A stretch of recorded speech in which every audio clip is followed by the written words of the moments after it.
আসসালামু আলাইকুম ওরহমতুল্লাহি ওবরাকাতুহ। সুপ্রিয় দর্শক ও শ্রোতামণ্ডলী, বন্ধুগণ, আজ আমাদের প্রিয় মাতৃভূমি, আমাদের প্রাণপ্রিয় এদেশ বাংলাদেশ মুক্তি পেয়েই লাইভে আসলো আল্লামা মামুনুল হক। হ্যাঁ দর্শক, ঠিকই শুনতে পাচ্ছেন। চলেন আপনাদেরকে স্ক্রিনের মাধ্যমে আগে পুরো ভিডিও ক্লিপে দেখাই, দেখেন, তারপর কিছু কথা বলছি।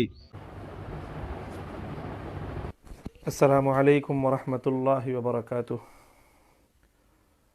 সুপ্রিয় দর্শক ও শ্রোতামণ্ডলী, বন্ধুগণ, আজ আমাদের প্রিয় মাতৃভূমি, আমাদের প্রাণপ্রিয় এদেশ বাংলাদেশ আজ এক নাজুক পরিস্থিতির সম্মুখীন। এদেশের অস্তিত্বই আজ হুমকির মুখে। জাতি আজ উদ্বেগ এবং উৎকণ্ঠা নিয়ে অপেক্ষমান, কি হতে যাচ্ছে বাংলাদেশে। দেশ বিদেশ প্রবাসে পৃথিবীর যে কোনো প্রান্তেই বাংলাদেশের যে সকল নাগরিকরা, দেশের ভাই ও বোনেরা যারা যেখানে আছেন, তারা সকলেই তাদের প্রিয় মাতৃভূমিকে নিয়ে উদ্বেগ এবং উৎকণ্ঠায় দিনাতিপাত করছেন। কারণ বাংলাদেশের সহিংস ও উত্তপ্ত রাজনৈতিক পরিস্থিতি।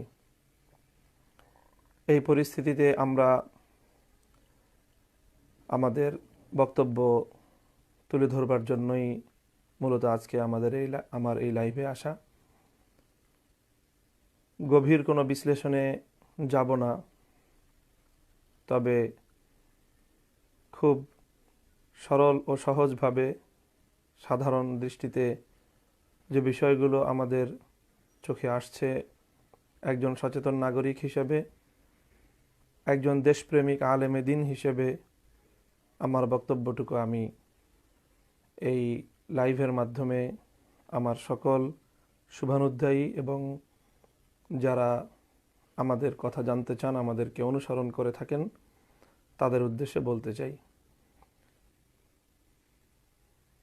বিগত 10 বছর বাংলাদেশের ক্ষমতায় রয়েছে বাংলাদেশ আওয়ামী লীগ। বাংলাদেশ আওয়ামী লীগের যে রাজনৈতিক কর্মপন্থা, কর্মকৌশল, এটা নিয়ে আমার খুব বেশি কথা বলার আগ্রহ নেই। তবে আমাদের সাথে, বিশেষ করে আমরা যারা আলেম সমাজ, এদেশের ওলামায়ে কেরাম, আমাদের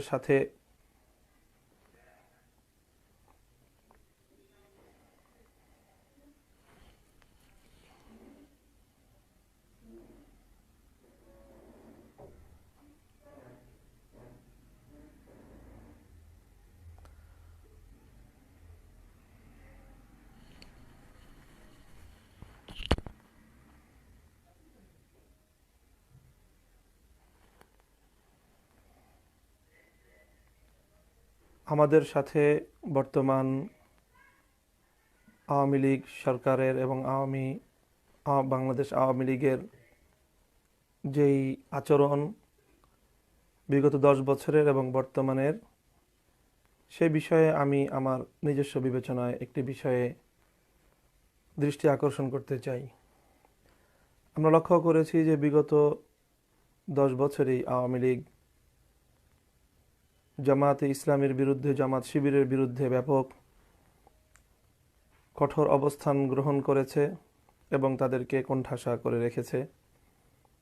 শুধু জামাত শিবির নয়, বরং বিরোধী দল বাংলাদেশের বিএনপিকেও তারা কোণঠাসা করেই রেখেছে।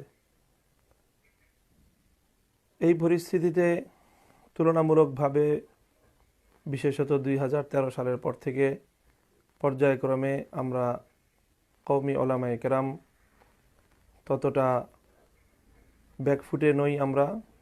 আমাদের পরিস্থিতিও বিএনপি অথবা জামাতের মতো সরকারের ততটা আক্রোশের শিকার নই আমরা। এজন্য আমরা অনেকে ভাবছি বা অনেকে বিশ্লেষণ করছি যে আসলে বর্তমান সরকারের আমলে ক্ষতিগ্রস্ত হচ্ছে বিএনপি এবং জামাত শিবির। কিন্তু ব্যক্তিগতভাবে আমার বিশ্লেষণ একটু ভিন্ন রকম। আমার বিশ্লেষণ হলো, আমি রাজনীতির ময়দানে তাহলে আমি কেন দিলাম, আমি কেন দিয়ে বিভ্রান্ত ছড়াইলাম? না ভাই, এটা বিভ্রান্ত ছড়ানোর কিছু নেই, বরং সত্য যেটা সেটা প্রচার করার জন্য কিন্তু আমি এই ভিডিওটি আপনাদের সামনে দিয়েছি।